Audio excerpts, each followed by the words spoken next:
Good morning, good evening, good afternoon, whenever you're watching this video. I hope you're having a good day. The point of this video is to answer three what questions related to multi-level crosstab tables. Three questions being, what are they? What are they used for? And what are the parts? So the first question, what are they? Well, all they are is a crosstab table adding a third, fourth, or fifth categorical variable. So we start with a crosstab table, which we've already discussed, that has two categorical variables, and we just add a third. We can add as many as we want, but as we're going to find in later videos, that can create some issues. And so most multi-level crosstab tables are usually only 3, 4, in the very extreme, 5 categorical variables used simultaneously. So that's what they are. What are they used for? Well, they're used to present the results of a multi-level cross-distribution descriptive analysis. Now, that's a bit of a mouthful, and it can be said multiple ways. That's one way of saying it. Ultimately, it's just presentation of a descriptive analysis, and you're probably looking for some sort of an associative effect or relationship between two categorical variables.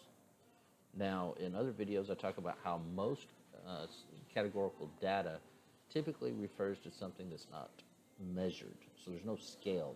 And so there's a lot of wiggle room in determining whether or not an entity belongs in a certain category.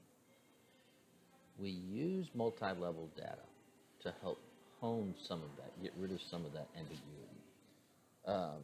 And so when we say, what are they used for? Well, they're actually used to identify some trends that we might decide to focus on later with some sort of measurement. And there are examples of this from the literature in terms of relationships between, say, gender, education level, and family size.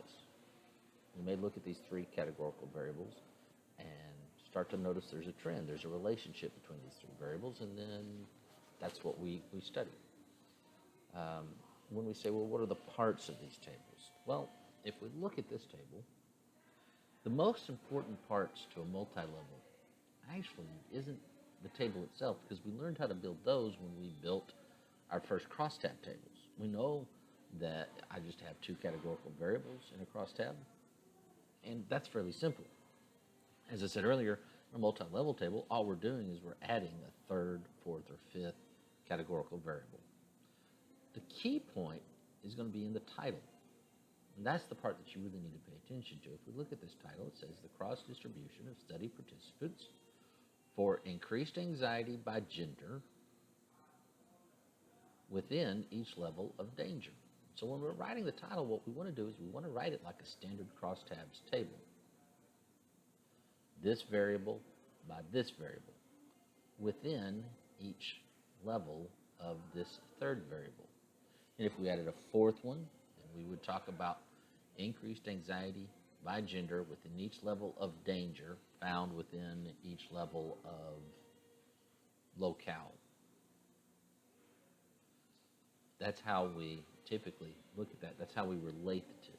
And this is going to become very important when we talk about learning how to read these tables and interpret them. Hope this video has answered some of your questions. Hope it's raised some questions. If it has, we'd love to hear them. Otherwise, I hope you have a good day.